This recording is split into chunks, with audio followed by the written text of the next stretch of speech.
Hey, this is Evan Longoria of your San Francisco Giants, and you're listening to Torture Cast. You're listening to a podcast by and for fans of the San Francisco Giants. Let's go, Giants! With hosts Willie Dills, Chad King, Ben Lee, and Eric Nathanson. Dedicated to the greatest team in Major League Baseball, the San Francisco Giants. This is Torture Cast. Standing on time, not gonna stop. We came to play, ain't slowing down. Falling on, we're here to stay, and we're stomping on whatever's in our way. I'm feeling like a Giant tonight. It's Monday, May 6th, 2019, and this is episode 164 of the Torture Cast, the podcast by and for fans of the San Francisco Giants. I'm your host, Chad King, and with me today, let's all wish him a belated happy 40th birthday. Eric Nathanson, what's up, dude? Hey, the Giants wished me a happy 40th birthday. They had that epic once-in-a-30-year comeback Friday night on my 40th birthday, and couldn't have come at a better time. I was determined. I was having a great day. I watched Hendricks throw a Maddox in the afternoon against the Cardinals. He just owned them. And then like watching 81 pitches? Ugh, it was, crazy. And he only threw like 17 balls or some crap like that. It was ridiculous. He had them swinging early in the count and like popping it up. It was like a Maddox performance. Anyway, and then the Giants come back from down 8 runs in that epic fashion on Friday night. It was like the perfect way to cap off a 40th birthday. And I was determined to watch and enjoy every moment of that Giants game. So I'm glad that they stepped up. And then today is Willie Mays' birthday. Today, May 6th, is Willie Mays' 88th birthday, the greatest player in the history of Major League Baseball, in my opinion. Oh, he absolutely is. Marty Lurie, I was listening a little bit yesterday during his pre- and post-game shows, and he was talking a lot about Willie Mays, obviously, because of his birthday was today, and so he played a couple of interviews he had with Willie Mays over the last couple of years. And you know, Willie is still sharp as a tack in terms of his mental acuity. Apparently his eyesight is what's really lacking. So, you know, you do see him in some of the pre-game festivities at Oracle Park. He doesn't really see what's going on, and that's the whole thing. So mentally he's there. He still talks stories, he talks ball, he talks shop. His hearing's okay, but I guess it's his sight that's kind of left him. So he can't really see things in front of him. He can't really see people who gave him a standing ovation when he had his bobblehead day and they honored him. But I mean, for an 88-year-old man, I mean, that's pretty awesome. I hope to just get to 80, and that would be an accomplishment. Right. So kudos for him. 88's impressive, especially with that kind of an athletic career, that he never had some sort of injury that forced something that could have forced something else medically. Like, he's been able to live a long life. I mean, a lot of pillars of Giants history have been lost over the last year, and I know they come in threes, and they've already had 3, but it's just, you just kind of hope Willie just lasts another couple years or something. You know, the end is probably near. He's not living to 100 or anything like that. But, you know, we lost Willie McCovey, Peter McGowan, Frank Robinson. I mean, it's been tough losing these icons in Giants history. So I think we just need to cherish and recognize how valuable Willie Mays has been. I agree with you, best player of all time, certainly the best player in San Francisco Giants history. And so it's pretty cool to see him still around. I've personally never talked to him or met him. I have a signed book from him, and I have seen him at a couple of games I've covered where I went into the clubhouse, and there's this little office to the right. And I remember this is about 4 years ago. It was 4. Yeah, it was exactly 4 years ago, because it was during the ring ceremony in the beginning of the 2015 season. And we got to look at Bruce Bochy's ring.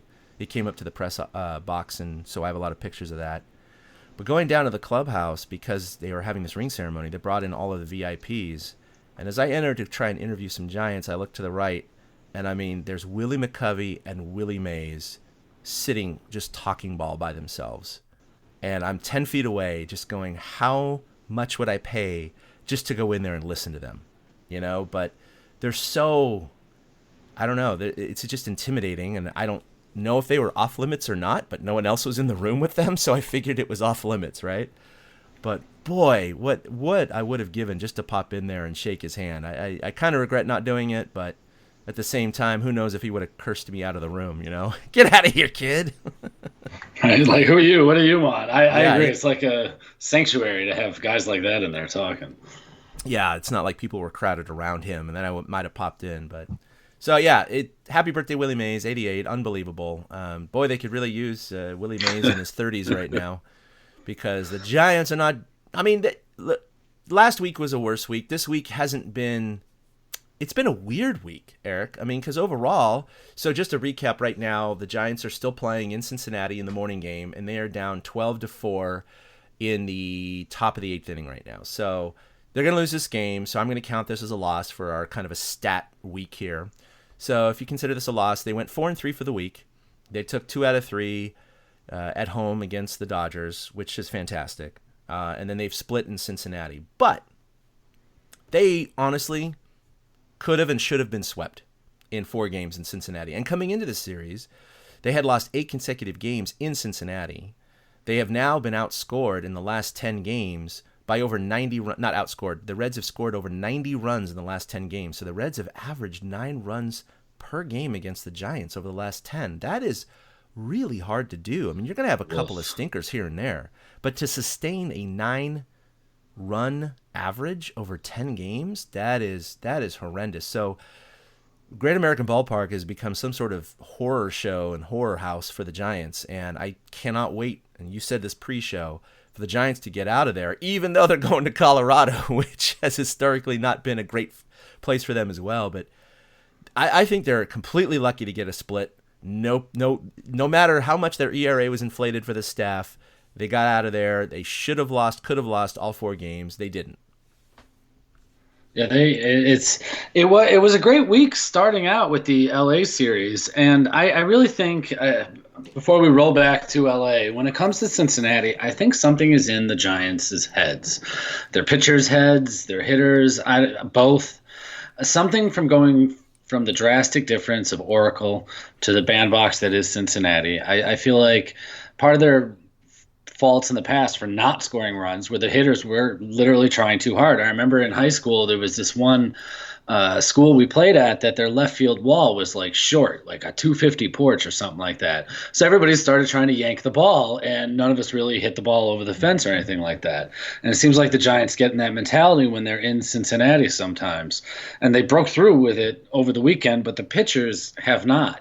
And I don't know if it's because they come into the series and you know that Kurt Young, Bruce Bochy, and then before that Dave Righetti was harping, got to keep the ball down in Cincinnati. You got to keep the ball down. You got to keep the ball down. And I wonder if that gets in their heads after a while. And, like you said, though, they're lucky to get a split in Cincinnati. But the week started off so great by beating LA in 2 different fashions in 2 different ways. It felt like old times back at Oracle Park on the Monday, Tuesday, and Wednesday of last week. So let's go ahead and look at the weekend review. We'll start in LA on Monday. They beat the Dodgers 3-2. And to be honest, it wasn't looking good.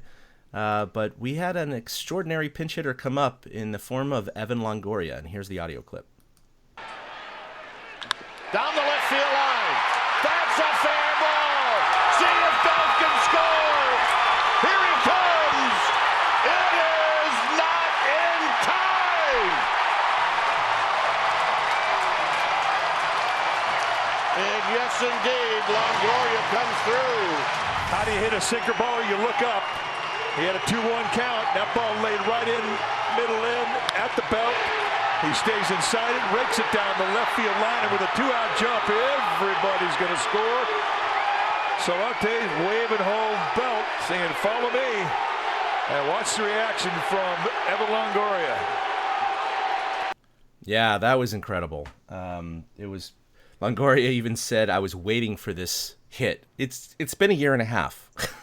Yeah, and he finally got his Giants moment. Yeah, exactly. So that was with 2 outs in the bottom of the 7th. So the Giants did hold on to a 3-2 win, and that just started off the series with a bang. Because here we are with our arch rivals. They're in first place. They're still in first place still.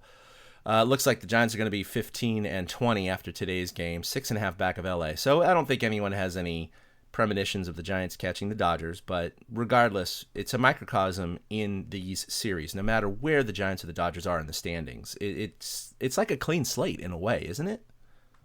Oh yeah, definitely. Playing the Dodgers, it just cleanses the soul and brings it back to Giants. Like, Twitter was alive that night, and the Giants do not inspire that as much anymore. I'll log on for games, and I'll tweet thoughts, but there's definitely not as much buzz. But when it's Giants Dodgers, like, everybody gets into it, and you could hear the ballpark. And Longoria finally had his moment. And who started that game? Somebody started that game and pitched well. Well, obviously, it wasn't Sam Dyson. That was Smarja. That was Samardzija, okay. That was yeah. that was the start. That was the interesting thing that happened. Smarja threw 5 innings and didn't give up a run. And Bochy decided to pull him and not let him face this Dodgers lineup a third time through. Yeah. And at the outset, it didn't work because Tony Watson came in and gave up a bunch of hits, and the Dodgers were suddenly ahead. But after Evan Longoria's double put them ahead, the bullpen took care of what they were supposed to, and the plan that they put in place worked. And I was impressed to see that the Giants were willing to try something new against the Dodgers. They know how tough it is to face that Dodgers lineup a third time through, and so they told Samardzija, you know what, you're done. We're not gonna expose you. We're just gonna let the bullpen take care of it.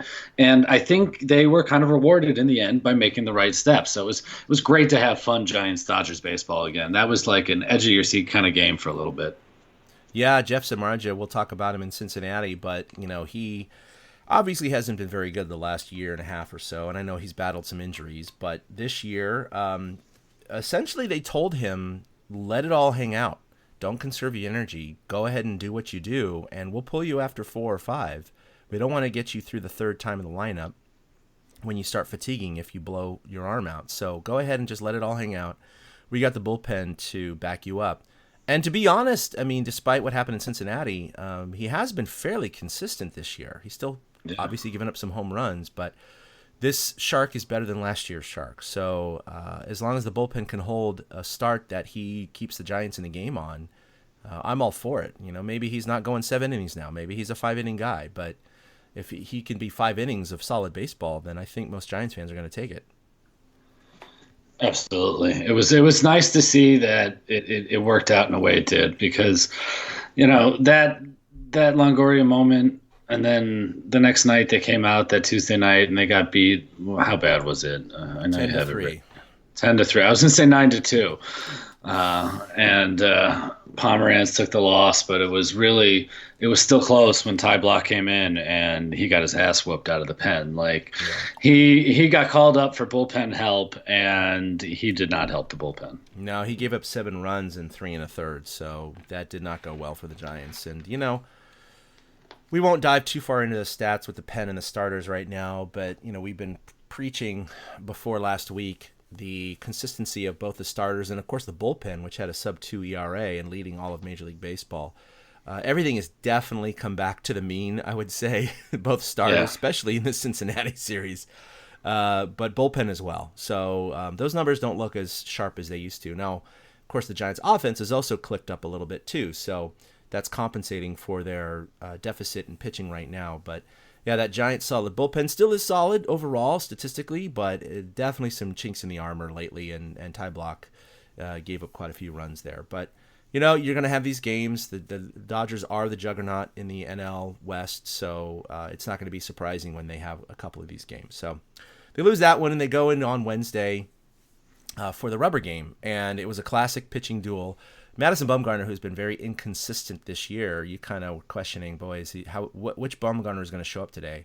But as we know, just besides the playoffs where he becomes superhuman, he also picks it up for these rivalry games and important games. And the Dodgers are certainly one of them. He knows the importance of them, and he looked sharp. He absolutely was fantastic. The Giants were in the game all the way to the end, and of course, we had someone come up to the plate in the name of Buster Posey in the bottom of the 9th with 2 outs and the score tied at 1. Base hit left field. Here comes Duggar. Here's the throw home. It's a good throw. This game is over. And The Giants end up taking 2 out of 3. How about that?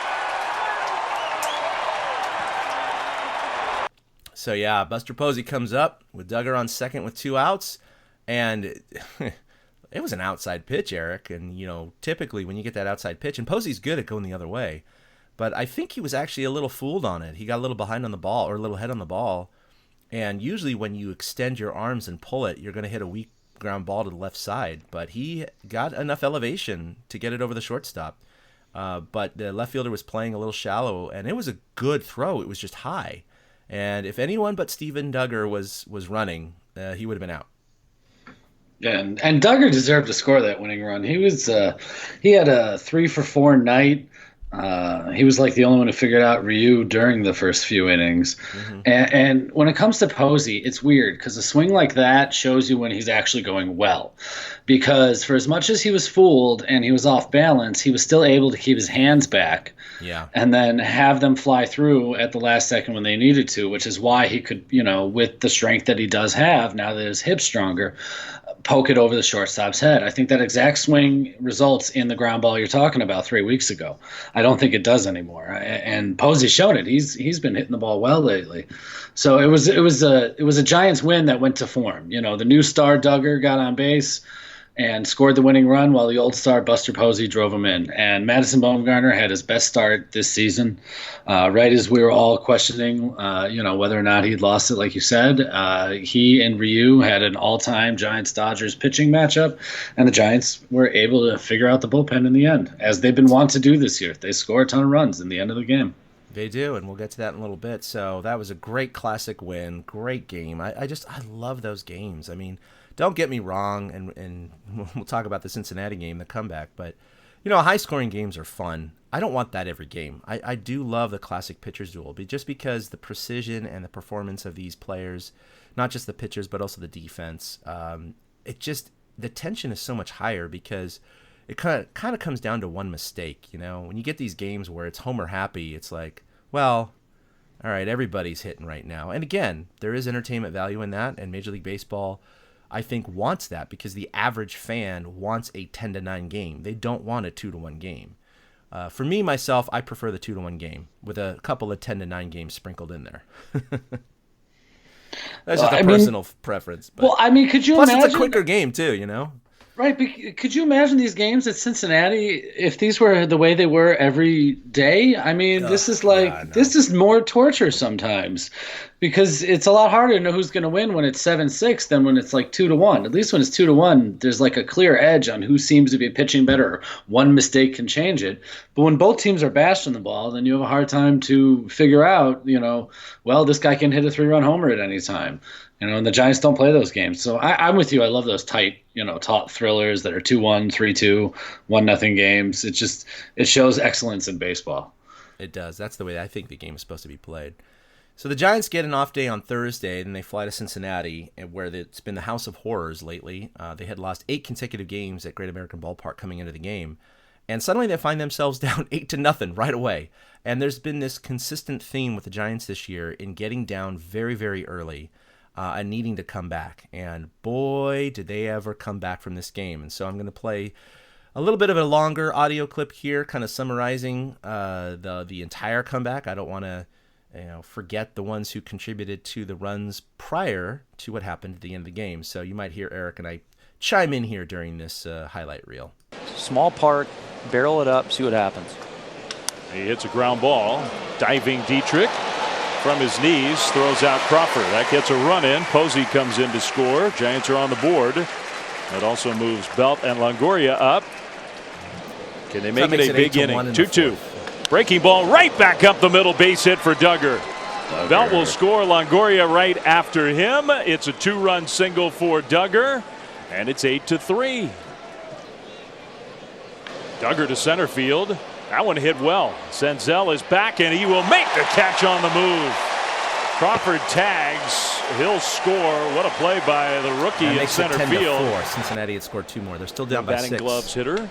And he drives one out toward right center field. Vogt. Puig will watch it over his head. It's off the wall. Just missed a home run. Takes a hard carom back behind Puig. Pilar's going to try to score. The throw all the way home. And Pilar slides in that was safely. A hell of a throw by Puig, too. Wow, what a throw. Made it 10-5. And it took every bit of speed from Kevin Pilar to score that 5th run. Panic drives one down the right field line, and it is gone. The Giants are back in this game. It's only the 6th inning. Oh, the 6th inning. A we'll 3-run lead now. It was once 8-0. It's now 10-7 after Panic's 2-run homer. Back in this game is right. And a base hit up the middle.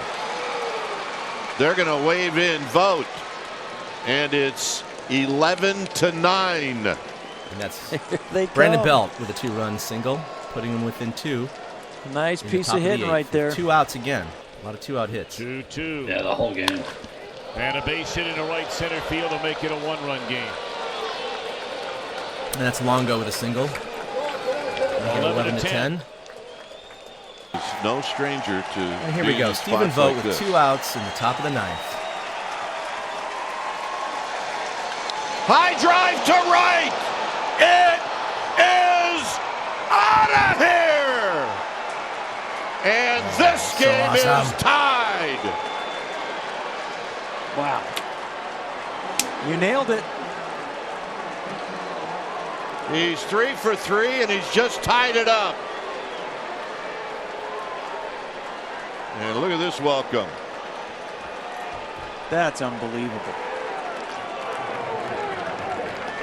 How about that? That's a pump dugout right there. Well, you said this is the guy you want up in these situations. And then we go to the 11th with Longo. The turn of a new day.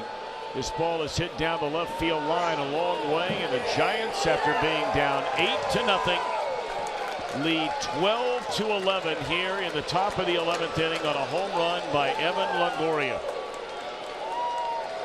And look at that Giant dugout. I mean, that's reminiscent of the 2012 Giants dugout in the postseason. Boy, you would have to bring that up. That's what it looks like. It's the last time I saw it like that. Yeah. All you're missing is Hunter Pence. I love that. That was great with the last cap with the Reds announcers talking about, boy, the last time we saw that was 2012. Yeah, when the Giants came back from 2 games to none, and Posey's grand slam and the Hunter Pence speech and the whole thing. So that was so much fun, Eric. I mean, I was at a spaghetti dinner for my kids' school, so unfortunately I couldn't watch the entire game. We had a phone up and we were watching here and there, and I had the audio and all that, so I missed some of the moments. But once they started getting back into the game, boy, the interest just skyrocketed, and I was trying to negotiate that along with trying to get food for my kids and playing catch with my daughter and everything like that. But that was the 5th time the Giants have come back from an 8-0 deficit. No, they've never come back from a 9-run deficit, so that tied their record. But it hasn't happened since September of 1989. And what's really funny about that is that I distinctly, one of those memories burned in my brain. I remember I was at a San Jose mall, Oak Ridge Mall, at the J.C. Penney, in their electronics department. Now, this is 1989, so remember, this is tube TVs, right?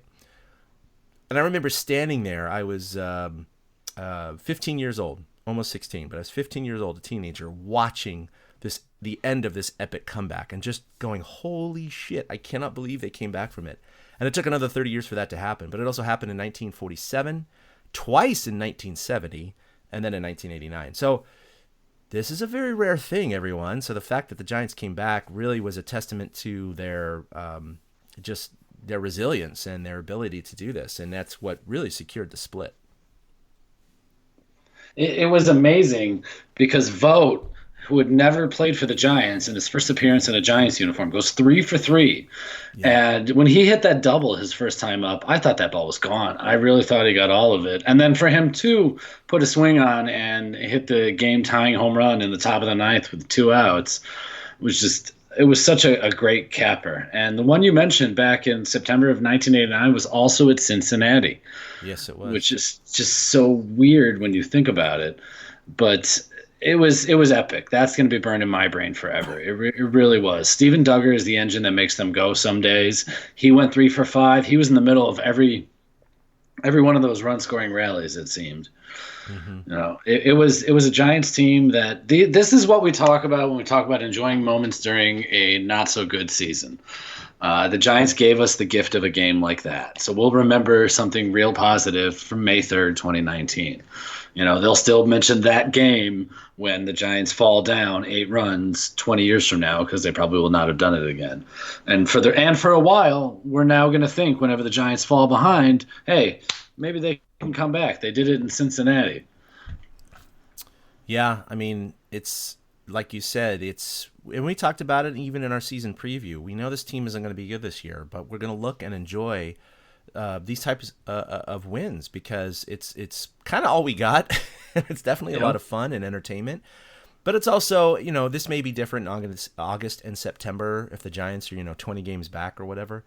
But for right now, the players are certainly trying. They feel like, hey, we're trying our best, not only for their contracts, obviously, but, as a team. I mean, you saw them, and the Cincinnati broadcasters noted that the dugout just went crazy. And this is the kind of stuff that builds great chemistry on a team, no matter what the talent level is. So you hope that this can be sustained to some level and give them some little glimmer of hope, flicker of life, whenever they're down by a few runs here and there. And that's actually what happened a couple of games later. So the next day, on Saturday, was another egg laid by Derek Rodriguez. They lost 9-2. He got hit hard again in the first inning again. But man, I'm not going to play the highlight because you got to see it, but I'm sure most of you have. Kevin Pillar with probably the catch of the year so far. I mean, just incredible. And I actually saw that one live. And Dwayne Kuiper, in his audio recap there, said, high drive to center field, and Pillar's going to run out of room. And he didn't run out of room. And Sean Estes, going just, wow. He actually overran it. He overjumped it. It's an 8-foot wall in center field in Cincinnati. He jumps up, holds on with his right arm, and was prepared to extend his arm way over the fence. The ball was a couple of feet shorter than he thought. Still would have been a home run. And he makes the catch in the palm of his glove. And that was just incredible. It was funny, too, the way he caught it. It was like swatting at the ball as he caught it because it had to just drop out of the sky on him where it did, because obviously he was expecting the ball to go higher with the fact that it was hanging off the fence. And so now he was Superman in Toronto, so he becomes Spider-Man when it comes to the Giants. And he's made some great plays. He's gotten to some balls in the outfield so far. That was definitely his catch of the year. I thought it was good. I kind of take points off for the misjudging of the ball. I don't want to take anything away from him. You are critical. Yeah, I really don't. But, he almost looked foolish because that ball drops at a slightly quicker rate. It's going under his glove and hitting off the top of the wall that he's hanging off of. So I give him – but the degree of difficulty having to catch it like that, still, though, it was a great highlight. And it was he robbed the kid Senzel, the Reds rookie who hadn't homered yet. He robbed him of his first big league home run doing that after robbing the kid of his first big league hit the day before. So it's like Pillar had that kid's number. I don't have the tweet in front of me, but did you see some Cincinnati fan tweeted at Kevin Pillar basically saying F you for taking away the hit, his first hit? And and then he robs a home run too. The kid got an infield hit, later, and obviously he got a home run later, and he hit 2 home runs today. So the kid is quite the talent. But yeah, Kevin Pillar, they were calling him Superman as he was known in Toronto for laying out. Now everyone's calling him Spider-Man, and I think I tweeted out, just make him Avenger already. Just he does it all. So sign him up. Yeah, he's been great. Again, a breath of fresh air. I know his stats aren't great in terms of his batting average or on-base percentage, but he seems to pick the right moments for not only his defensive plays, but his offensive, prowess as well. So, I'm not going to judge him based on just his batting average at this point. So that was a tough loss. But again, this was another theme that kind of was through that game. The Reds scored 9 runs, but they scored 8 of those 9 runs with 2 outs. And it's one of those things where the Giants only scored 2 runs. They weren't going to win the game. But if they just cut those number of 2-out hits in half, maybe the Reds only win 4-2 or something like that. And who knows what could have happened with the butterfly effect. The Giants just couldn't lock it down. They couldn't get that last out in those situations. Seems to have been a problem for them too this season. I know that. Well, today they had problems doing everything, No kidding. but like they from the starters to the relievers, though, just closing out an inning seems to have become an issue for the Giants staff as a whole, and I honestly don't know how they address that. But they made up for it. And your handle is 2-out hits, so you must really hate it when the Reds are taking advantage of No, well, I mean, the way I look at it as it giveth and it taketh away. I know, that's why I say 2-out hits are the key to life, because you talk about that butterfly effect. And if you'd just gotten out of that inning and prevented the runs from scoring, you're in a better position. But nope, if a team gets 2-out hits that drive in runs, they're devastating. It's demoralizing. And they really are. They really are. And teams that win in the playoffs, they do those kinds of things. And I'm not saying the Reds are a playoff team, because they look to be about the same talent level as the Giants right now. But, a team that's not a playoff team will constantly give up the 2-out hits. And the Giants, they seem to do that a lot. Yeah, the thing that is concerning is the amount of runs the Giants gave up this series. And again, they're lucky that they won, they split the series. But the Giants and Reds have the exact same record. They had the same record coming in. They have the same record going out at 15-20. So like you said, the Reds are not a good team, but it felt like they were a good team during this series because the Giants really could have and should have been swept. And that is cause for concern. Only in the sense of if this is a 4-game series against the Brewers or the Cubs, who have been playing out of their minds, or the Dodgers or whatever, you go, okay, well, they're a really good team. They're a playoff team. The Reds are not a playoff team, and the Giants really struggled. And I know it's in the bandbox in Cincinnati and at the ballpark, but at the same time, the Giants have had really good pitching, and it was completely castrated for this series, and that is, concerning. 25, 37 runs in 4 games. Holy crap. But Sunday they were able to not give up runs to 2 outs. Shark limited the damage to nobody out. So it gave them a chance to come back after they fell 4-0 in the first inning after Shark gave up back-to-back home runs on 3 straight pitches, which was just unbelievable. I was watching it. I yelled the loudest expletive. And I left my office. I went to go do some work in my wife's office. She had the Rangers game on. I didn't even change it right away. I was so mad at Smarsh John. Yeah. I was so pissed. I left it for like 2 innings, and then I tuned back in to see the Giants start to make their comeback when Posey hit a 3-run homer to tie it as part of a 4-run 6th when they finally broke free against Luis Castillo, starting with a Steven Duggar base hit. There's that man again. And then Posey hits his 3-run homer, which is his second homer of the year. Great stat about Posey's homer. Second homer of the year, second 3-run homer of the year, second time on a Sunday, second time on the road in a ballpark that sits next to a river. Wow. Well, what do you know? So, yeah, right. Jeff Samardzija, he's been known for giving up the gopher ball, but, it was just, there was nobody out, and suddenly it's 4-0. And it was just like, 3 straight pitches, that is really hard to do. I didn't see any information on how often that's happened, but obviously 3 home runs in a row is hard enough to do. But on 3 consecutive pitches, it's like, Jeff, throw a ball. It's like, just throw it out of the zone. Yeah. But yeah, here we go. I have some audio of Posey's tying 3-run homer in the 6th. He hits that one to right center field and pretty well hit. Senzel is back at the wall, gone! There you go, 1 swing away, and the Shark is eaten in the dugout. A 3-run homer for Buster Posey. The Giants have tied it up. The toughest pitcher to hit for right-handed hitters in the league. Luis Castillo, and Posey ambushed him.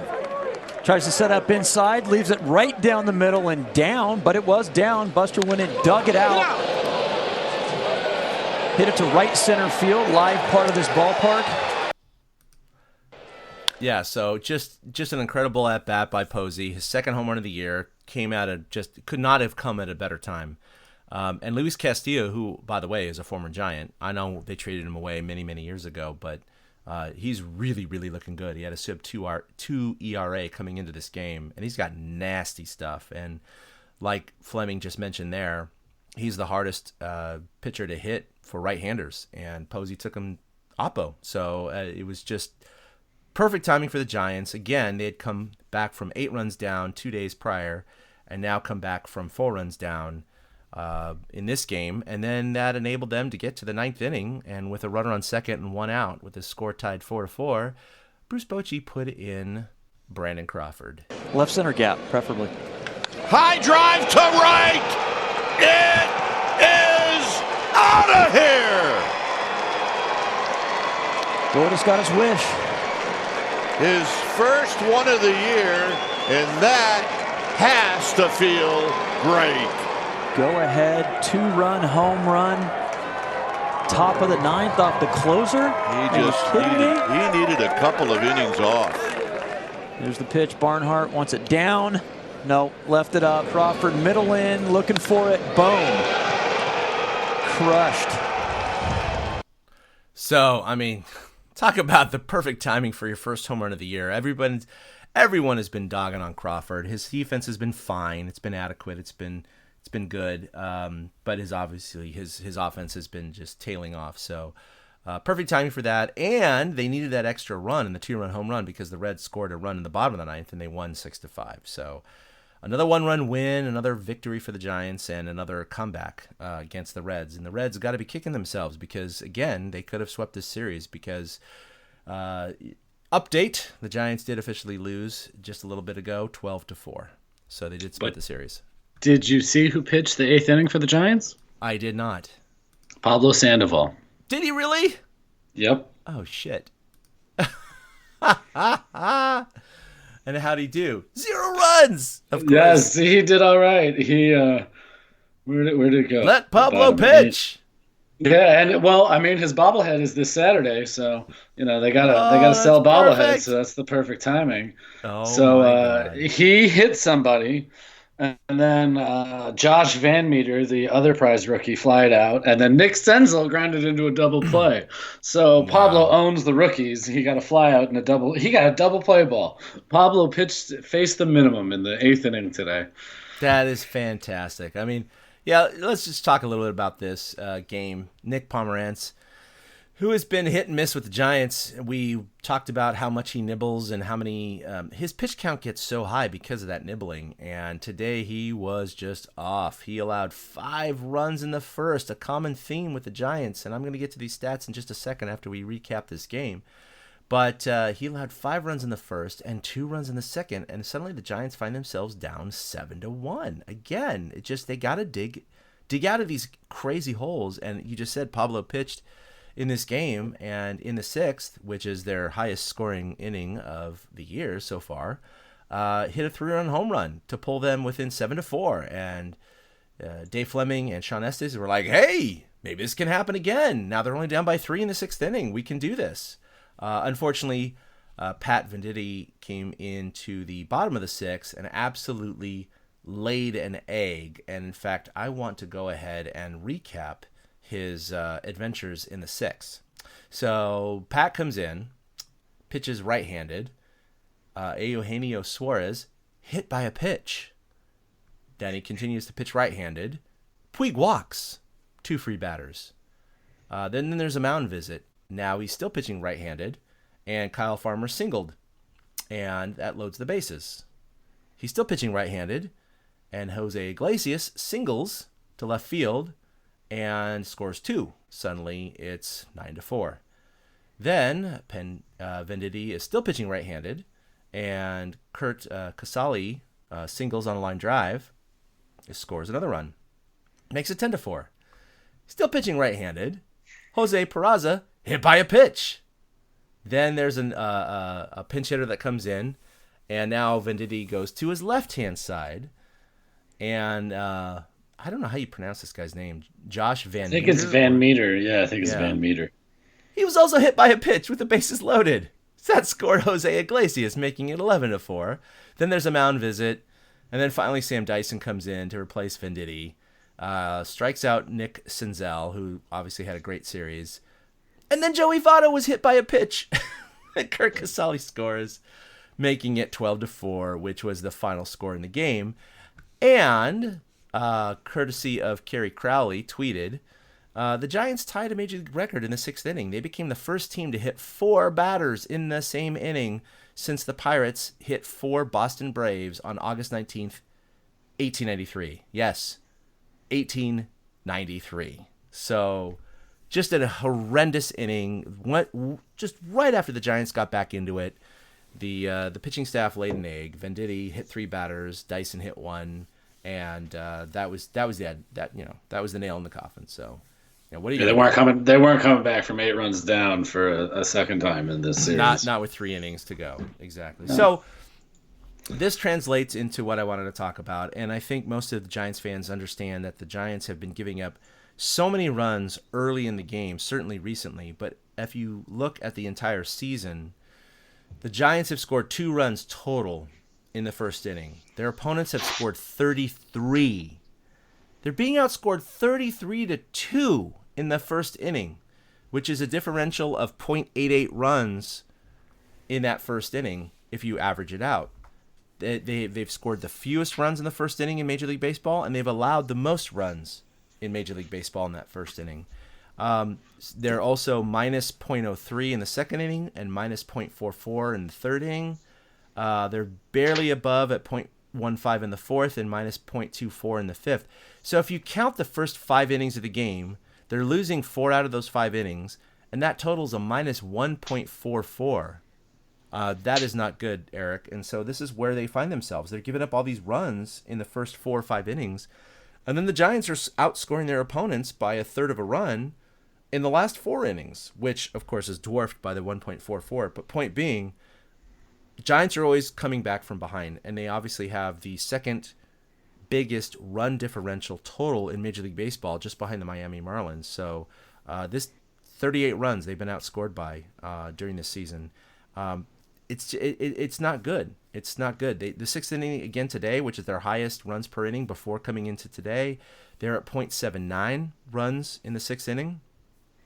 They scored 3 in the 6th inning, so that total is higher. But the Reds come right back and score 5.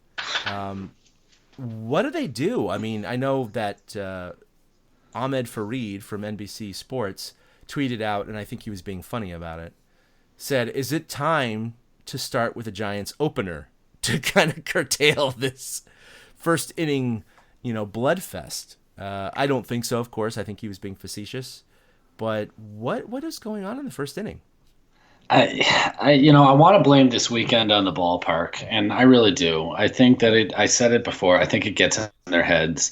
I think that they try so hard to keep the ball down that they just have a hard time when it does leak back over the plate or up in the zone, and the pitchers are trying to be too fine, and then the hitters are trying to be too fine, and they're not coming through right away. But this is a problem that goes back farther than that.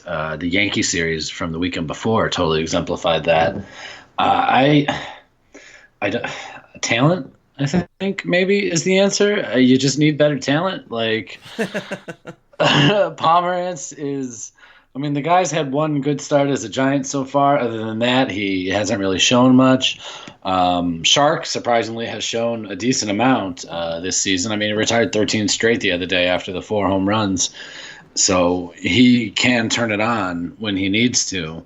And Bumgarner can as well. But, this is the most we've seen D-Rod give up early. I don't think the opener's the answer. I don't know if it's talent or coaching at this point, because 2 weeks ago we were, talking about how great the Giants pitching staff was. And now, after the Yankees and then the Dodgers once and then the Reds beat up on the pitching, now we have question marks. Is it just one of those stretches and the Giants will go back to a more pitching-friendly mean as time goes on?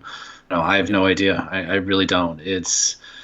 I do think talent does have something to do with it. I think that they could have better talent.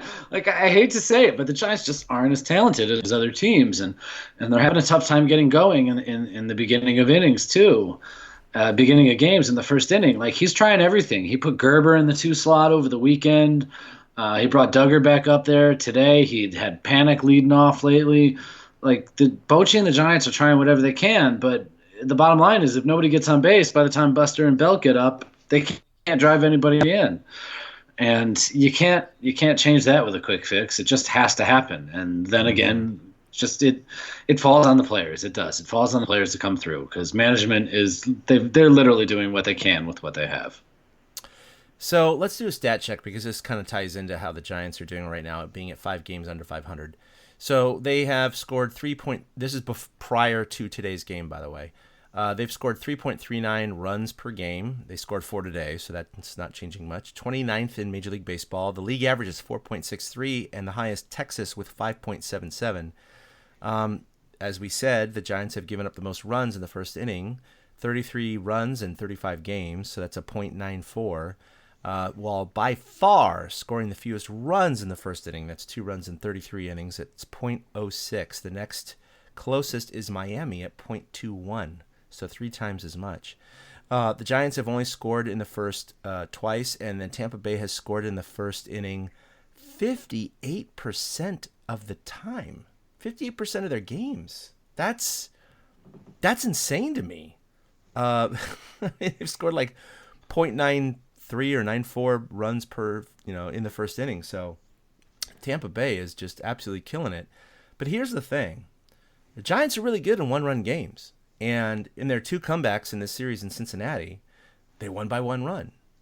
In the games against LA, they won by 1 run. Every game this week. Every game. So every win this week has been by 1 run. They're 9-2, Major League best.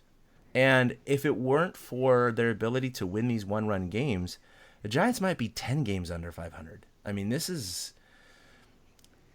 isn't sustainable, Eric. That's my point, is that a team isn't going to have this winning percentage in 1-run games. Being 9-2, they're not going to go 18-4 or 36-6 or whatever, you do the extrapolations. So Giants need to do better, and just they have 15 wins, 9 of them are by 1 run.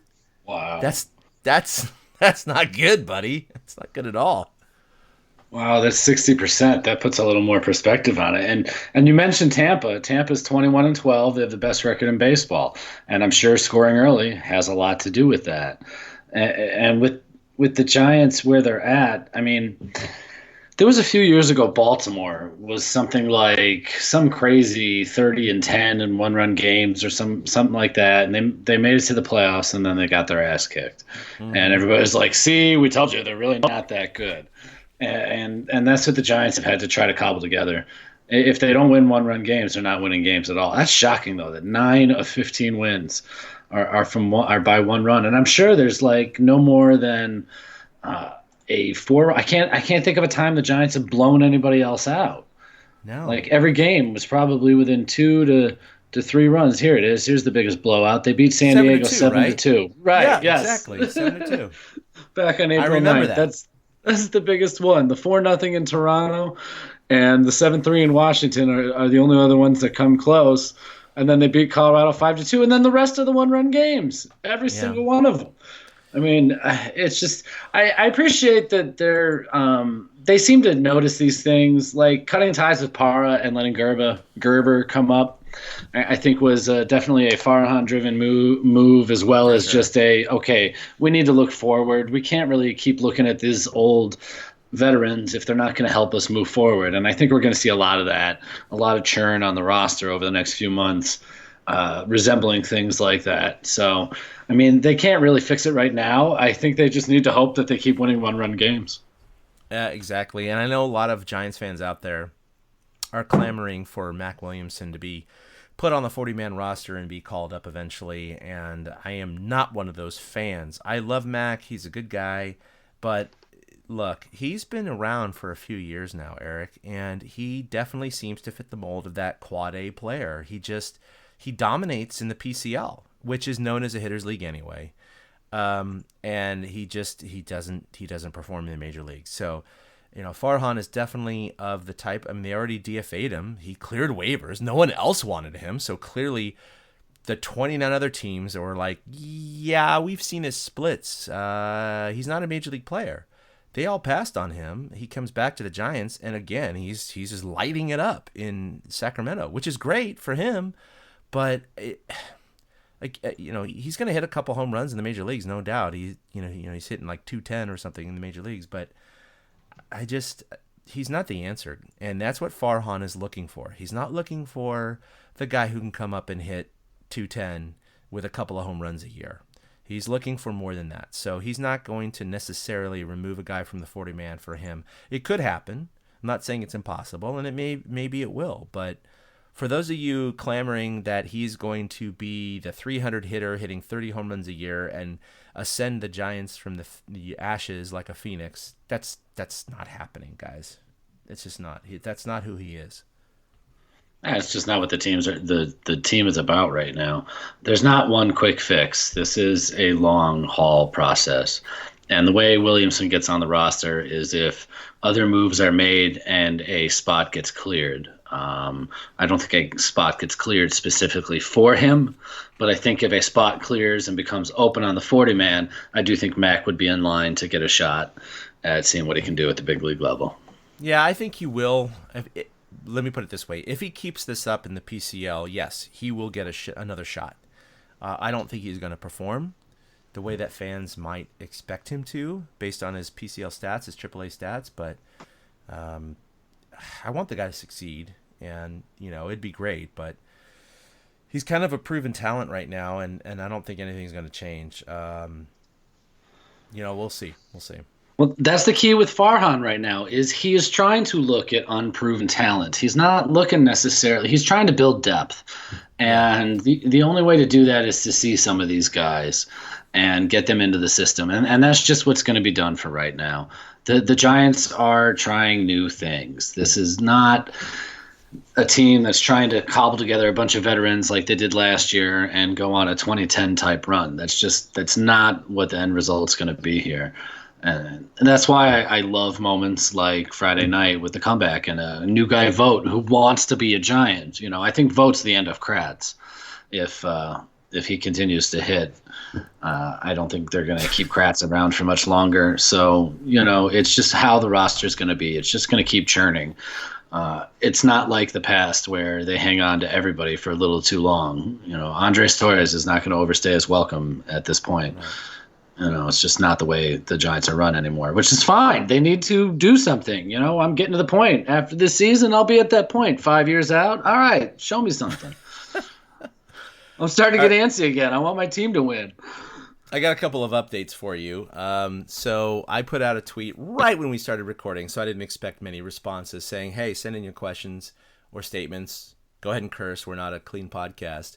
And Chris, which you know him at BlueJays_Giants, tweeted to us, did Venditti hit Eric or Chad while recording?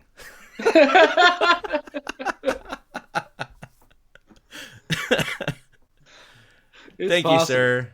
That is fantastic. I love that tweet. That is, I think I have a bruise on my medulla oblongata from Pat Venditti. And then Kerry Crowley has a quote from Pablo Sandoval from Pitching Tonight.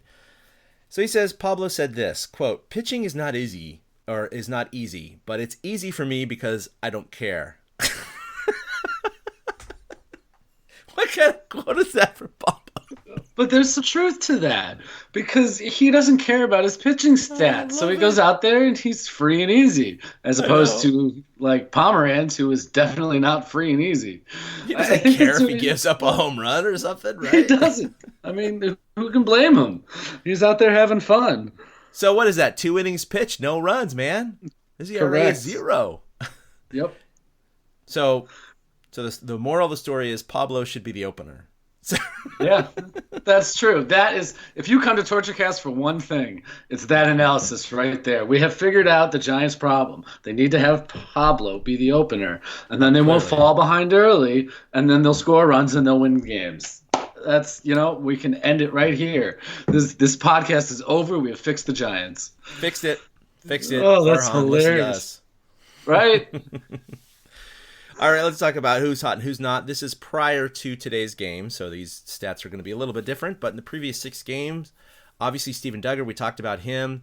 He actually had the highest batting average in all of Major League Baseball for the last week. 10 for 19. That's a 526 clip with 4 runs, 5 RBI. Just fantastic. He set up so many runs, scored so many runs, knocked in so many runs. If it wasn't for Duggar, I mean, the Giants, I think, clearly would have had 2 fewer wins, if not more. So he's been just a key catalyst this week. And he got robbed a couple times, too. Senzel tracked down, I think, 2 different balls that he squared up towards the fly, tray. but yeah, a double. Yeah. Yep. And then I remember another running catch. Duggar has really, he's decided that he wants to stay. He had, 2 3-hit games this week, and the Giants have only had one other 3-hit game all season. Yeah, just fantastic. Longo went 5 for 14, modest average, but of course a huge home run in extra innings and 5 RBI, including the 3 RBI double against LA. So he literally won 2 games this week. I mean, a 3-run double, which beat the Dodgers, and a 2-run home run that beat the Reds. So anytime a hitter can come in and statistically win 2 out of your 4 games of the week, you're a player of the week. You're hot. So, overall, modest stats, but for the week, great timing for him. And Buster Posey's picked it up lately. We've been talking about him. He homered on Sunday, hit the double before Crawford's home run late in Sunday's game, driven in 5 himself, and he's hitting 300 over the past week. He looks like Buster Posey again, and I don't mind seeing him in the 3rd spot anymore. It's nice to see him leading the Giants again. When he, I talk about Duggar being the part of the engine that goes, but when Posey goes, the offense really does seem to go, and that showed 2 different times this week. Yeah, no, it's been. We had Crawford and Posey going deep. I mean, it's obviously shades to their history, but they're not going to keep this up. Maybe, although Posey, I mean, I've got my hopes out for him. I mean, his right hip, hopefully it's better now, and he's just going to slowly get better and better and better. He had 5 home runs all of last year. He's got 2 this year. It's not an incredible amount. We're a fourth of the way through the season already, so he's still only on pace for about 8 or 9 home runs. But hopefully that ticks up a little bit, and he's going to be a little bit of the Posey of the past. He's definitely not going to be 2012 Posey, but it'll be interesting when the All-Star voting starts, because we all know that this is primarily a fan-driven vote. To see how the public responds to his name, because he is picking it up, and so he's going to be in more highlights and whatever. Statistically, does he deserve to be an all-star right now? No, not at all. But who knows what the public's going to do? Yeah, I mean, he's hitting 320 in his last 15 games. So if he turns it on as the voting comes on, but I mean, Chicago will still come out in droves and vote like Chicago and probably get their boy Willie in there. Yeah, no doubt. So who's not? Pablo hit a 3-run home run today, so that's kind of tempered. But prior to today's game, he was 1 for 12. Although overall, he's one of the best hitting Giants. Mike Gerber, I know he struggled today again. Prior to today's game, he was 1 for 11. Belt 3 for 21. Solarte 3 for 18. D-Rod's ERA now stands at 5.75. That's 5 bad starts in a row for D-Rod, and this is a guy who had a sub-3 ERA last year and kind of was being considered as maybe the next, not the next ace. I wouldn't go as far as that, but certainly promising to be the next guy. But the Giants have had these guys in the past, like, your Sean Estes and Noah Lowry's and other guys like this, who had these flashes of brilliance early in their career and then just kind of petered out. And D-Rod's still very young. He's a lot of time left. I just hope he's not one of those guys who just can't refigure it out, because it looks like the league has adapted to him, or he's slid down, or a combination of the both. But he's I think they're going to keep him on the roster in the immediate future, but if he doesn't do well the next couple of starts, he's got plenty of options left. So I would not be surprised if he's sent down for someone like Tyler Beatty, who came up, he's been dominating in spring, dominating in AAA. He came in and he laid an egg against the Reds. I get it, but it was a one sample size. So I could see that happening. I could see him sent down for Beatty or someone else to come back up and see how he does. I can too. I think Beatty's going to get another look regardless. I personally didn't think he was that bad Friday. He showed speed with movement. Yes. And then there was the first rally that got going for the Reds was really self-induced. I don't remember who the batter was, but he had 2 strikes on somebody, and he had just thrown. It was a third strike. A third strike. No, it wasn't even that. It was he threw a couple of 86-mile-an-hour pitches, and it was time to throw another fastball up in the zone, and he didn't. He threw another 86-mile-an-hour pitch, and whoever it was squared it up and either a double or a home run or something like that, and it kind of snowballed from there. So I'd be curious to see him go again. And I'm with you. D-Rod gets 2 more starts to see what he does. When did he start? Saturday? So Saturday, Sunday, Monday. Tuesday, Wednesday. He'll start Thursday in Colorado. I think you got to give him that and a home game against Toronto to see if D-Rod is on track or if he maybe needs to go down and tinker with something. Yeah, I think that's unless he turns it around, I think that's kind of imminent, and Beatty will probably come back up to replace him. That's my guess, but I'm not saying that Beatty's going to dominate up here. Obviously, he had a bad start, but again, he had some bad luck. He had a couple of bad calls. It was in Cincinnati with the bandbox, so I think he needs a redo. We'll see what he does. Now Colorado, wouldn't exactly be the best place, but again, like you said, D-Rod will probably pitch in Colorado anyway.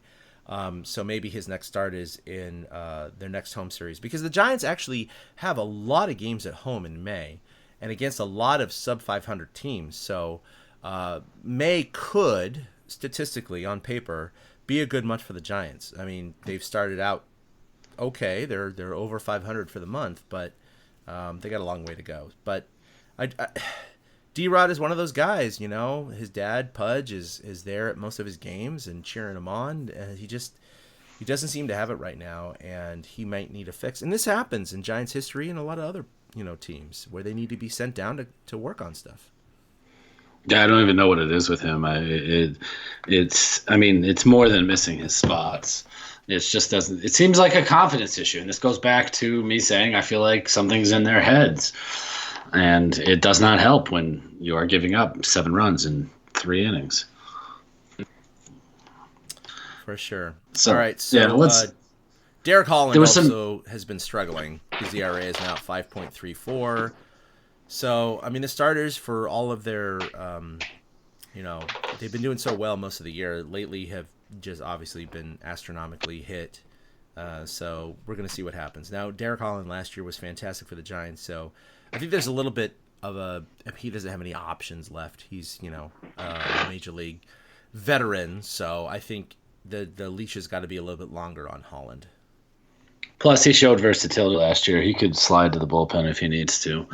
And I think Holland is just happy to be a Giant. He's willing to do whatever it takes. He's on the injured list now because he bruised a finger in spring training while bunting, and apparently didn't bother him until recently. But I guess he's supposed to make a start in Colorado. What is today? Monday, so that'll be in Wednesday's game, I think, is the day he's scheduled to come off. And he can make a start that day before D-Rod, which is why they didn't need Beatty for more than just one start. Exactly. The off day afforded them last week. So, Holland's Holland. He's just going to kind of still be there at the end, I think. I think so, too. Yeah. So there was some news in the minor leagues this week as pitcher Logan Webb, who most recently has been with Richmond, was suspended 80 games for a performance-enhancing drug. And I can't say the name. Okay. Yeah. I have no idea how to say the name of this. It's like Stanzaloza-Wazapal or something like that. I don't know what it is. Yeah, it's just. So you take it. I get it, Eric. You don't have to cover for yourself. I understand. It's drugs. he's suspended. He seems contrite about it. He seems, he released something saying he didn't mean to embarrass the Giants. He didn't mean to embarrass anybody, but somehow, some way, it still got in his system, even though he claims he doesn't know how. So that's a bump in the road, but it just means that he's going to lose time on the mound. When these things happen in the minors, I've yet to see it really stunt anybody's growth through a minor league system. So if Logan Webb comes back and performs, he'll probably still get a call eventually. And then Jacob Hayward, the younger brother of Jason Hayward, has been tearing it up in Richmond this week. In 5 games it is. It's unbelievable. His name was jumping out the other day. He's 7 for 18 with 3 homers and 9 driven in 5 games. In 5 games, 1.343 OPS, which is just ridiculously off the charts. So Jason Hayward's little brother, Jacob Hayward, he's the star of the Giants minor league system this week. But the Logan Webb news, that came out of left field. Like, the Giants are just not having a good run of off-field PR.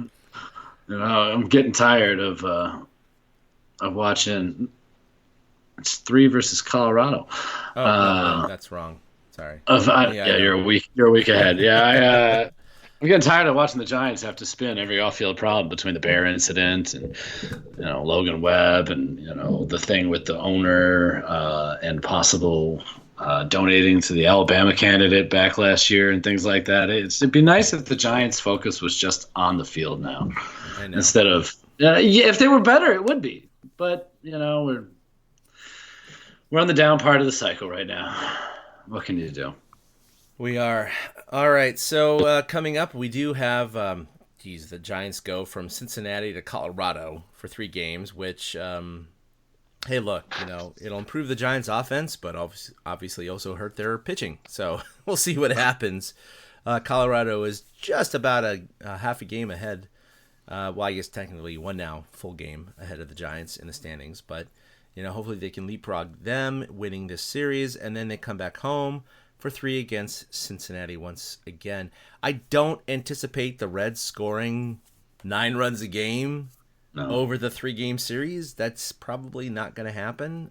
Cincinnati will be bitch slapped with Oracle Park, and we'll see what happens here. But I would love to play a game in Cincinnati. Not that I could hit home runs. I'm not saying that. I'm just saying that it's a bandbox, and it's frustrating. And the Giants are obviously considering moving in the fences in Triples Alley and moving the bullpens, of course, for.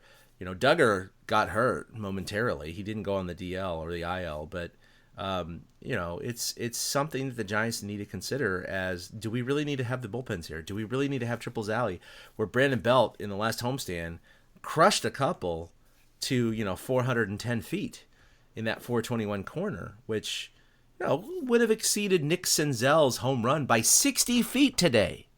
Yeah, and it's an out. And so. Mike Krukow came on earlier this week with Murph and Mac on KMBR and talked about how he thinks absolutely Triples Alley is demoralizing for the Giants players. And the reason is because visitors come in, they're only in for 3 or 4 games, right? So if they hit 1 or 2 there as a team, they're not really thinking about it. But for Giants players, when you have Brandon Belt and others hitting 4, 5, 6 balls per year into Triples Alley that would have been home runs or doubles in other places, being outs at Oracle, really does affect the psychology of the players. And so he's all for bringing the fences in there. I love the low-scoring games. I love the idiosyncrasies of parks that have character to them, quote-unquote. But, look, the Giants Park is the hardest stadium to hit home runs in, period. And I know everyone is concerned if they move the fences in, well, that increases the opponent's chances of hitting home run as well. Yes, that's true. But if Mike Krukow is right, it might be a bit of a psychological boost if the Giants realize, a lot of the left-handed batters, and even right-handed, like Posey, who goes oppo all the time, have a chance of getting a double or a home run if the fences are pulled in at Triples Alley. I don't know. Maybe it's about time. Detroit did it. Arizona did it. Many other new parks have done it. The Giants are one of the few new parks in the last 20 years that have not moved in the fences. So maybe they need to follow suit. What are your thoughts on that? Well, Buster's homer the other day was 400 feet. It would not have been out where he hit it. So that's another example of how it did benefit the Giants being not just in a bandbox, because 400 feet's a good poke in most of That's the a other good poke. places now. Yeah. That's not. But to have that still fall as not a home run, it's time to do it. The game has changed. The players have changed. Everything has kind of changed a little bit. So Yeah. they need to come and be with the times. I don't buy the whole, well, they won this many championships there and they can do it again, because that psychology that Kruko is talking about is exactly right. And I think it's indicated, you shared a stat after the game the other night, that the Giants had played 16 games at home and 16 on the road. And at home, they'd only hit 8 home runs, but on the road, they'd hit 19. Yeah. And that's in the same amount of games. Even though they've given up 17 at home, they've only hit 8. And I'm with you, because the psychology, like Kruko said, is there. Like these other guys, they're just in and out. No big deal. I don't have to deal with this all the time. But when you go up there as a Brandon Belt and you know that you have to always yank it completely or get absolutely all of the ball, and even then it's not good enough sometimes, that has to be demoralizing. It's got to feel like you're just running into a wall all the time. And, for the sake of the player's psyche, I think that that's part of the big reason to change it. So I'm all for it. I really am. I'm progressive when it comes to baseball nowadays. I'm okay with most of the changes that seem to be coming into play. I'm okay with the Giants games changing a little bit. It's tough to evaluate your own talent when they play in such different ballparks all the time. So having 6 games at Oracle and then 7 games in Cincinnati and Colorado before 5 more games at Oracle, or 7 or whatever it is, it's tough to evaluate what your talent is, because they have to play such different types of baseball games. And the way the game is played nowadays is it's not always you adjust your players to the park. Sometimes you need to adjust the park to the players.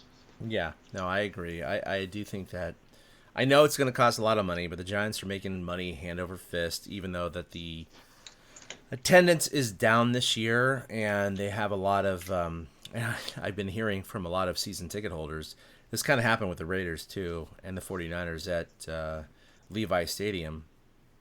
You have these people who invested into stadium seat licenses and season tickets when the Giants were good, and the money was worth it in terms of the demand, and they were selling their tickets on third party websites and making money.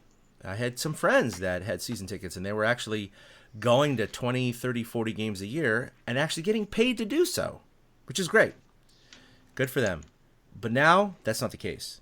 Now you have these face value $100 tickets being sold for $10 before the game.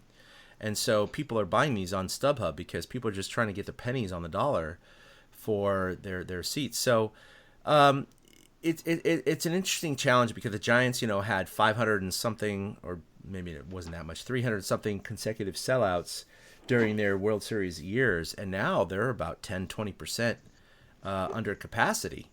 And so it's a real problem for the Giants, and they need to figure out what they're going to do to make this money. But long story short, Giants are still doing well over most major league teams.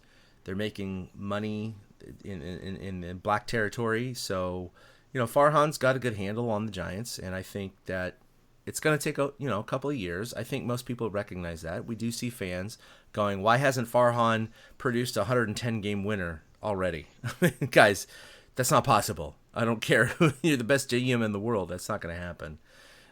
It's going to take some time, but for the most part, I would say that Farhan is doing his job, and he's definitely cycling through players trying to build that depth. And you've seen it with the moves he's made, not only with the signings, but also the DFAs. I mean, look at, Parra was just DFA'd, and, a lot of people liked him. But if you don't produce right away, you're not going to be part of this team, because we need guys who can contribute. It's definitely a change and a shift from the old regime, where we kept guys on probably far too long, and that's just not going to happen with this guy. No, it's going to be tough. The emotional ties that we have are, I think, what the biggest obstacle is as fans. And it's tough to watch those Belt, Crawford, Bumgarner superstars of years past struggle. And the Giants don't play an interesting brand of baseball right now. So I get why attendance would be down. But if you configure some things and you're playing some more 6-5 games instead of 2-1 games, then you're going to get some more people in the door. I should say 6-5 games instead of 6-2 games, with the Giants being the 2 all the time. Right. You'll get more people in the door, and it would be more popular in that way. I mean, they rode the wave while they had it, and it's time to find a new wave. And that's why staying, I love the attachments we have to the championship core guys, but it's going to have to be time to say goodbye to some of them. Other teams win championships, and then half their players are on other teams the next year. The Giants have been fortunate enough that we've been able to keep around these stars, these legends from the heyday for as long as they have. But that heyday ended, almost 5 years ago now. So some of these guys, it's not their time anymore, it seems like. Yeah.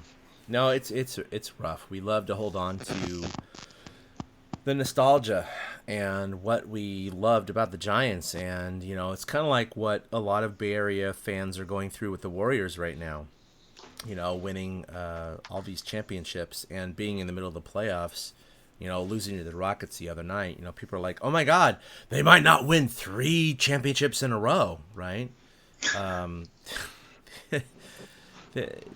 It's ridiculous. And I think people criticize too early, too often when they have it so good.